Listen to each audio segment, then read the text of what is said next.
এ আমার মালিক, আমার বুজুর্গি দর বেশি লাগবে না, তুমি দয়া মায়া করে তুমি আমাকে তোমার গোলাম হিসাবে কবুল করে না।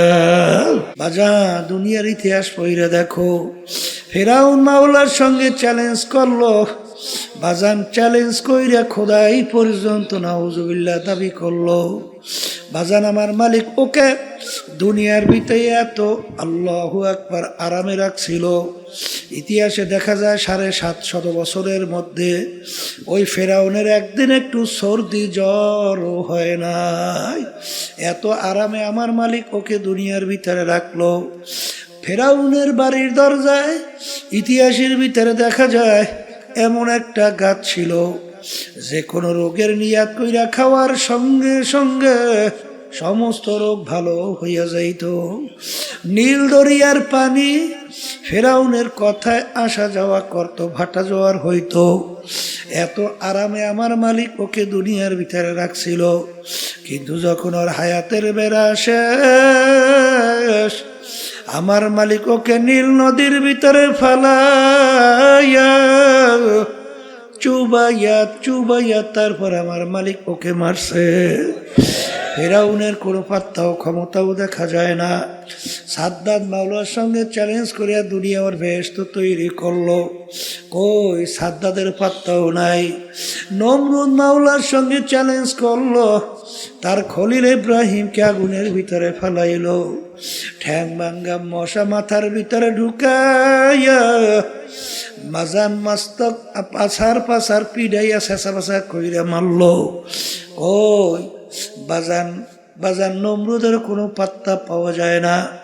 এ বাংলাদেশের মানুষ, বাংলাদেশের ইতিহাস তালাশ করলে দেখবা এই বাংলাদেশের অনেক দুনিয়ামুখী নেতা, তাদের হুঙ্কার মনে হয় বাংলার জমিন থরথর করে কাঁপত। বাজান কোন আজকে যাই দেখো হাইকোর্টের মাজারের ভিতরে পইরা আছে একজন দিনদার আল্লাহওয়ালা নামাজি মানুষ, ওদের কবরের কাছে দিয়ে একটু সালামও দেয় না, বরঞ্চ বলছে বলে শয়তানটা মরছে ভালো হয়েছে। জোরে বলেন কথা ঠিক না বেঠে? এ দুনিয়াদার পাগল আমার বাবারা, এ পর্দার আড়ালের মা বোনেরা, কোন দুনিয়ার পিছনে পড়ছ? একটু মাঝে মাঝে দুনিয়া নিয়ে একটু চিন্তা করো। হাকিকত সে তো দুনিয়া বেখবর হ্যায়, দুনিয়া কি নুমাইশ পর নজর হ্যায়। বাজান আল্লাহ রসুল সাল্লাল্লাহু আলাইহি ওয়াসাল্লাম দুনিয়া এবং দুনিয়ার ক্ষমতা, দুনিয়ার সম্মান, দুনিয়ার যত সম্পদ, এই ব্যাপারে আল্লাহর হাবিব বলে আর দুনিয়া জিফাতুন ওয়া তালিবুহা কিলা, দুনিয়াটা হলো একটা মরগের মতো। এ বুদ্ধিমান আমার বাবারা, এ পর্দার আড়ালের মা বোনেরা, বাজান একটা মরগের কি মূল্য আছে? কোনো মূল্য তো নাই, বরঞ্চ ফালাইয়া দেওয়ার জন্য ব্যস্ত। আল্লাহর হাবিব বলেন দুনিয়া এবং দুনিয়ার ভিতরে যত সম্পদ, আল্লাহর হাবিব বলেন একটা মরগের মতো, এর পিছনে যারা পড়বে আখিরাতের স্থায়ী জিন্দেগি ধ্বংস করবে। আল্লাহর হাবিব সাল্লাল্লাহু আলাইহি ওয়াসাল্লাম বলেন ওইগুলা হইল কুকুরের দল। এই জন্য বাগান সাহাবায়ে কেরামদের ইতিহাস পড়লে দেখবেন, আল্লাহর হাবিব সাল্লাল্লাহু আলাইহি ওয়াসাল্লাম ইতিহাস পড়লে দেখবেন, কাফেরেরা যখন দেখলো আরে আল্লাহর হাবিব সাল্লাল্লাহু আলাইহি ওয়াসাল্লাম কোনো ক্রমই তাদের অন্যায়ের প্রতিবাদে চুপ থাকে না, বরঞ্চ বিভিন্ন কায়দার লোক সব তার কাছে জড়ো হয়। কাফেররা একত্রিত হইয়া পরামর্শ কইরা আল্লাহর হাবিবের কাছে 3টা প্রস্তাব নিয়ে গেল। 1 নম্বর প্রশ্ন, মুহাম্মদ সাল্লাল্লাহু আলাইহি ওয়াসাল্লাম তুমি এক আল্লাহর উপরে ঈমান আনার দাওয়াত দাও, এতে আমাদের জন্য কোনো সমস্যা নাই। বর্তমানেও কিন্তু দেখবে এক শ্রেণী ইহুদি নাসারা খ্রিস্টান, ওরা কিন্তু আপনার ধর্মকর্ম পালন করার কোনো সমস্যা নাই, কিন্তু রাষ্ট্রীয় ব্যাপারে নজর রাখলে চোখ ঘুরতে উঠাইয়া দেয়। জোরে বলেন কথা ঠিক না বেঠি? কারণ আজীবন তোমরা গোলাম থাকবা, কেন তোমরা আবার রাজাগিরি করতে যাবা? এই জন্য বাজানদেরকে বলবো, তুমি ওই যে কথা অন্যায় প্রতিবাদ যদি না করো, তাতে কিন্তু দেখবা বিজাতির ওই বিভিন্ন দুনিয়ামুখী রাজনীতি দল দেখবা তোমাকে হাদিয়া দেবে, সম্মান করবে। কিন্তু যখন ওদের অন্যায়ের প্রতিবাদে কথা বলবা, তখন শুধু হাদিয়া তো দূরের কথা, সুযোগ পাইলে মাইরাও পালায়। জোরে বলেন কথা ঠিক যাবে ঠিক। তখন নাকি বলল, মুহাম্মদ তুমি এক আল্লাহর উপরে ঈমান আনার দাওয়াত দাও, এই জন্য আমাদের কোনো সমস্যা নাই, কিন্তু একটা শর্ত, আমাদের কার্যক্রমের বিরুদ্ধে তুমি কিছু বলবা না। যদি এইটা করতে পারো, আমরা সিদ্ধান্ত নিয়ে আসি তোমাকে 3টা পুরস্কার দেব। 1 নম্বর পুরস্কার, অর্থাৎ তোমাকে আমরা আরবের ভিতরে সবচেয়ে বড় ধনী বানায়া দেব, আরবের ভিতরে সবচেয়ে সম্পদশালী বানায়া দেব। আবার শর্ত হইল, দাওয়াত দাও, কোনো সমস্যা নাই, আমাদের অন্যায়ের প্রতিবাদে, আমাদের কার্যক্রমের প্রতিবাদে কিছু বলবা না। এতটুকু যদি মানতে পারো, তোমাকে আরবের বড় ধনী বানায়া দেব। 2 নম্বর প্রস্তাব, তোমাকে আমরা আরবের রাজা বানায়া দেব। অর্থাৎ আজকে একটু মেম্বার চেয়ারম্যান হওয়ার জন্য, এমপি হওয়ার জন্য কতবার যে ইমান বিক্রি করে, কিন্তু আল্লাহর হাবিবকে প্রস্তাব দিল, তোমাকে আমরা আরবের নেতা বানায়া দেব। 3 নম্বর প্রশ্ন, আরবের সবচেয়ে সুন্দরী মেয়েটা তোমার জন্য বিবাহের ব্যবস্থা করব। এক শর্ত হলো, এক আল্লাহর উপরে ঈমান আনার দাওয়াত দাও, এজন্য আমাদের কোনো সমস্যা নাই, কিন্তু আমাদের কার্যক্রমের বিরুদ্ধে তুমি কিছু বলবা না। এতটুকু যদি মানতে পারো, এই 3 প্রস্তাব। আল্লাহ রাসূল সাল্লাল্লাহু আলাইহি ওয়াসাল্লাম এই প্রস্তাব মানছে? মানে তো নাই, বরঞ্চ বলে, কাফেররা শোন, তোরা আমাকে আরবের নেতা বানাবি, ধনী বানাবি, সুন্দরী মেয়ে বিবাহ দিবি, কিন্তু সৈন্যরা, তোরা যদি আসমান থেকে সূর্য এক হাতে, আসমান থেকে চন্দ্র আইনে আমার আর এক হাতে দিতে পারো, তারপর আমি এক আল্লাহর উপরে ঈমান আনার দাওয়াত এবং তোদের অন্যায়ের প্রতিবাদে আমি বলতেই থাকবো। এক পর্যায়ে আল্লাহর হাবিব সাল্লাল্লাহু আলাইহি ওয়াসাল্লাম তার জন্মভূমি মক্কায় থাকতে পারে নাই। বাজান, মক্কা শরীফ সাইরা হিজরত করে মদিনায় যায়, আর তার জন্মভূমির মায়ায় বাজান ফিরা ফিরা চায়। বর্তমানে এক শ্রেণীর আছে, খুব দরবেশ হইছে, খুব নামাজি, খুব তাসবিহ জিকির করে, কিন্তু অন্যায়ের প্রতিবাদে মান রাআ মিনকুম মুনকারান ফালিয়ুগাইয়িরহু বিয়াদিহি ফাইন লাম ইয়াস্তাতি' ফাবিলিসানিহি ফাইন লাম ইয়াস্তাতি' ফাবিকলবিহি ওয়া যালিকা আযআফুল ঈমান। আল্লাহ নবী সাল্লাল্লাহু আলাইহি ওয়াসাল্লাম বলেন, অন্যায়ের প্রতিবাদে তোমার যদি শক্তি থাকে, অন্যায়কে হাত দিয়ে ফিরাইয়া দাও। ওই পরিমাণ যদি শক্তি না থাকে, মুখ দিয়ে বইলে অন্যায়কে ফিরাও। ওই পরিমাণ যদি শক্তি না থাকে, মনে মনে পরিকল্পনা করতে থাকো কিভাবে অন্যায়কে ফিরানো যায়। এখানে কিন্তু অর্থ করে মনে মনে ঘৃণা করো, এটা সম্পূর্ণ একটা অযৌক্তিক ব্যাখ্যা। কারণ আগে বললাম ফিরাও, এখন মনে মনে ঘৃণা করো, এই শব্দটা কোথার থেকে আসলো? ফালিয়ুগাইয়িরহু বিয়াদিহি ফাইন লাম ইয়াস্তাতি' ফাবিলিসানিহি ফাইন লাম ইয়াস্তাতি' ফাবিকলবিহি ওয়া যালিকা আযআফুল ঈমান। ঈমানের সঙ্গে সম্পর্ক। বাজারে এক শ্রেণীর দরবেশ 24 ঘন্টা ইবাদতে লিপ্ত, তাহাজ্জুদে কামাই নাই।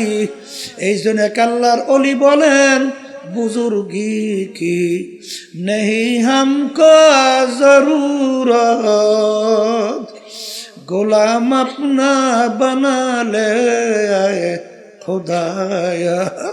এ আমার মালিক, আমার বুজুর্গি দরবেশি লাগবে না, তুমি দয়া মায়া করে তুমি আমাকে তোমার গোলাম হিসাবে কবুল করে নাও। আল্লাহর হাবিবকে বললেন 3টা প্রস্তাব, আরবের বড় ধনী, বড় নেতা, বাজান সুন্দরী মেয়ে বিবাহ।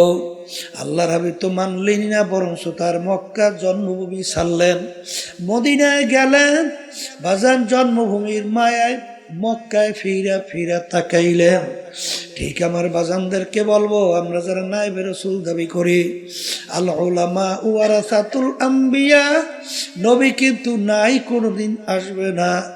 আমরা হইল নবীর নায়েব, আমরা হইল নবীর ওয়ারিস, এলেমের ওয়ারিস কিয়ামত পর্যন্ত থাকবে। বাজান মা আতাকুমুর রাসূলু ফাখুযুহু ওয়া মা নাহাকুম আনহু ফান্তাহু।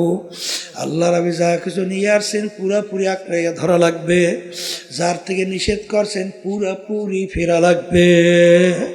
এই জন্য আমার ভাইদেরকে বলবো, আল্লাহর হাবিব সাল্লাল্লাহু আলাইহি ওয়াসাল্লামের মৌলিক 4টা কাজ ছিল। যারা বলেন কয়টা?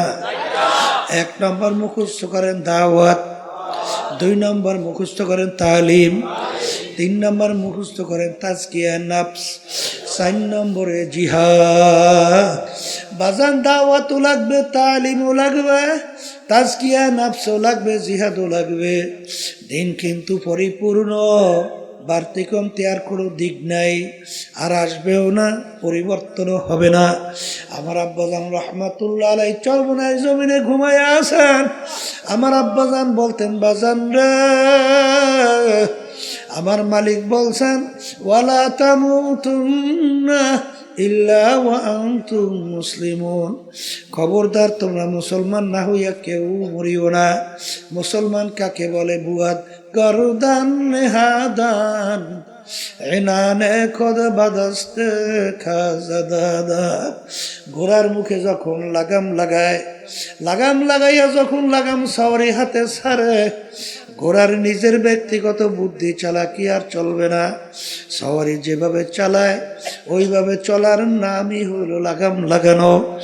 এ কবরের যাত্রীরা, হে পর্দার আড়ালের মা বোনেরা, আমরা মুসলমান কালিমা পড়ছি লা ইলাহা ইল্লাল্লাহু মুহাম্মাদুর রাসূলুল্লাহ, লা মাতলুবা ইল্লাল্লাহ, লা মাহবুবা ইল্লাল্লাহ, লা মাশুকা ইল্লাল্লাহ, লা ইলাহা ইল্লাল্লাহু মুহাম্মাদুর রাসূলুল্লাহ। हर तमन्ना दिल से रुखसत हो गई, हर तमन्ना दिल से रुखसत हो गई, अब तो आजा अब तो खिलवत आ गई। ए दुनियादार पागल, কলব থেকে গায়রুল্লাহকে ফালাও, লা মাকসুদা ইল্লাল্লাহ, লা মাহবুবা ইল্লাল্লাহ।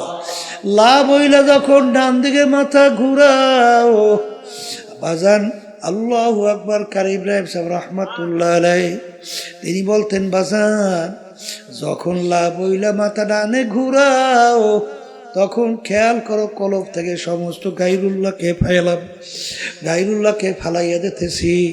নাই নাই নাই, আমার পীরগিরি নাই, আমার মুহাদ্দিসগিরি নাই, আমার মুফতিগিরি নাই, আমার মুহতামিগিরি নাই, আমার ইমামগিরি নাই, আমার খতিবগিরি নাই, আমার মেম্বারগিরি নাই, আমার চেয়ারম্যানগিরি নাই, আমার জমিদারগিরি নাই, বংশের গরম নাই, টাকার গরম নাই, শিক্ষার গরম নাই, নাই নাই নাই নাই।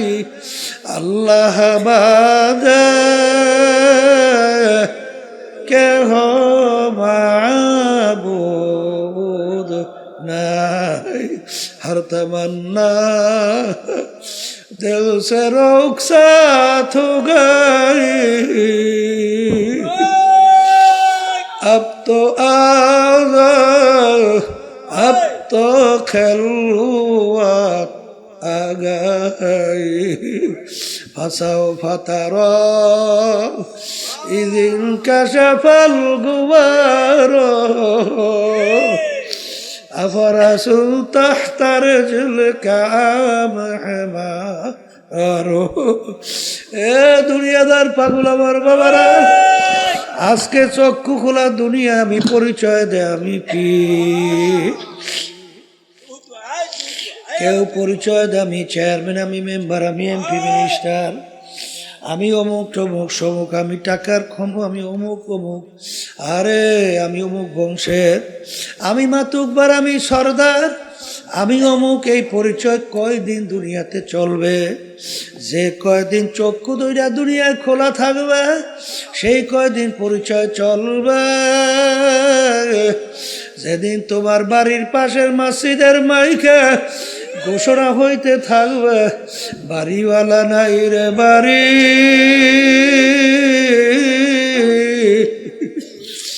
নাই রে দুনিয়াতে। আল্লাহু আল্লাহ।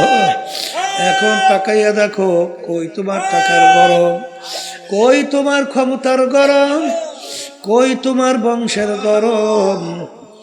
তোরা কই নেই যে এই পাশের মাইক দূরের মাইক একরকমের শব্দ রাখতে বলি নাই? বারবার দূরের সাথে এত বাড়াও কার? হ্যাঁ, এত বাড়াস ফাজিল কোথাকার, বয়ানি করতে দেয় না, আবার একের কমাইস না।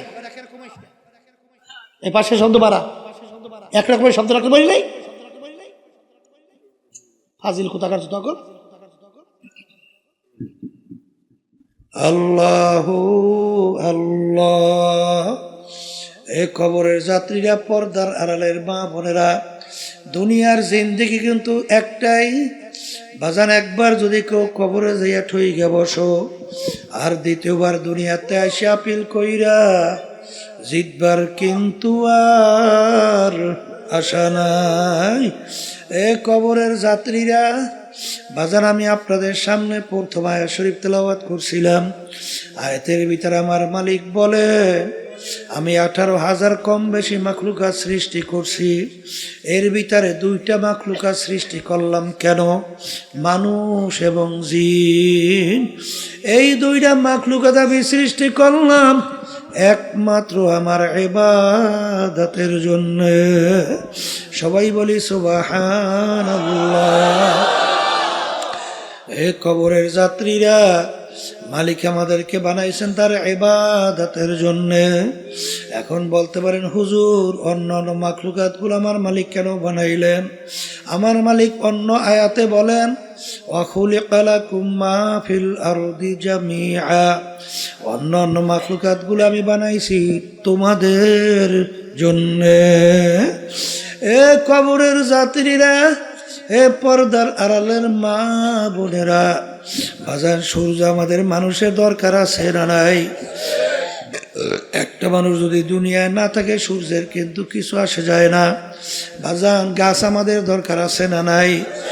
মাছ আমাদের দরকার আছে না নাই? গরু আমাদের দরকার আছে না নাই? একটা মানুষ দুনিয়ায় না থাকলে গরুর কিন্তু কিছু আসে যায় না, মাছের কিন্তু কিছু আসে যায় না। সব বানাইলেন মালিক আমাদের জন্য, আমাদেরকে মালিক বানাইলেন তার ইবাদতের জন্য। বাজানে ইবাদত একটা আরবি শব্দ, বাংলা অর্থ হল মালিকের হুকুম অনুযায়ী চলা। মালিকের হুকুম অনুযায়ী চলার নাম কি?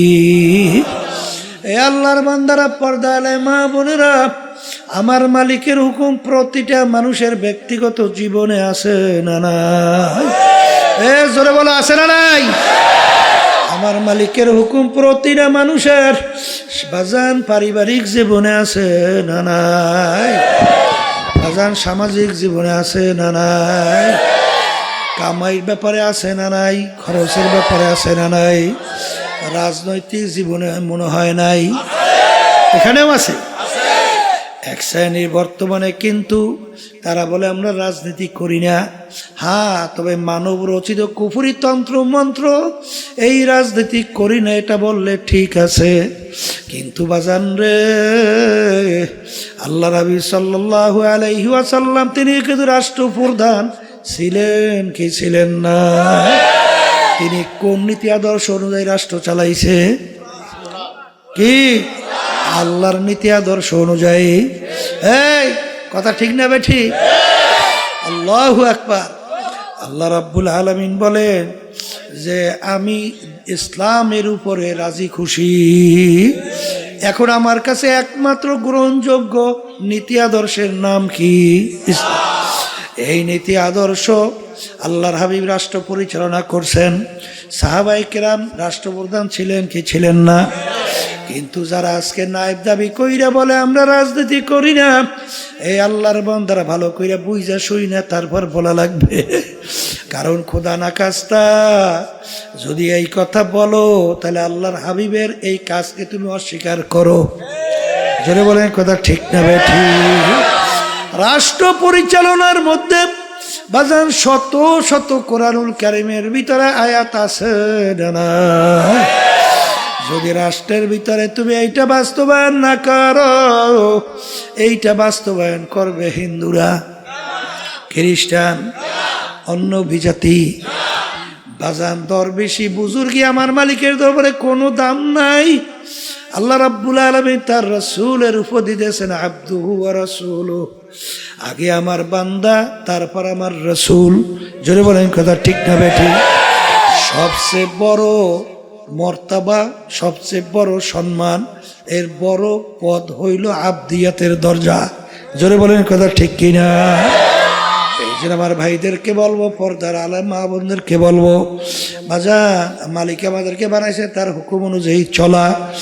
এ কবরের যাত্রীরা, এ পর্দার আড়ালের মা বোনেরা, কোনো দলাদলি বুঝি না। তোমার কবরে তুমি যাবা, আমার কবরে আমি যাব। তোমার কবরের প্রশ্নের উত্তর তুমি দিবা, আমার কবরের প্রশ্নের উত্তর আমি দেব। কিন্তু ওয়ালা তামুতুন্না ইল্লা ওয়া আনতুম মুসলিমুন, খবরদার মুসলমান না হইয়া কেউ মরিও না। আল্লাহ না আমেরিকা না লন্ডন সে উলফত, হামি মস্তে মদিনা কার খোদায়া। এ মুসলমান আমার বাবারা, পর্দার আড়ালের মা বোনেরা,